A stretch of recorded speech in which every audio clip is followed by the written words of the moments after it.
evening sa inyong lahat. Ito po ang aking dinner ngayon. In-steam na patatas, carrot, toasted siopaw, pechay, tsaka sigarilyas. In-steam ko lang yan. At ito yung nilagang egg, kamatis, mayroong mayonnaise. Ayan yung dinner ko ngayon. Walang kanin. Ay, may suman pala. Yun, may suman. Yun na rin ang kanin. Ayan.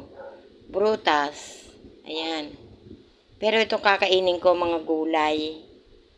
Ayan, yung sibuyas, in-steam ko rin. Ayan. Yan lang ang kinakain pagkagabi. Okay na yan. Kain na tayo. Okay na to.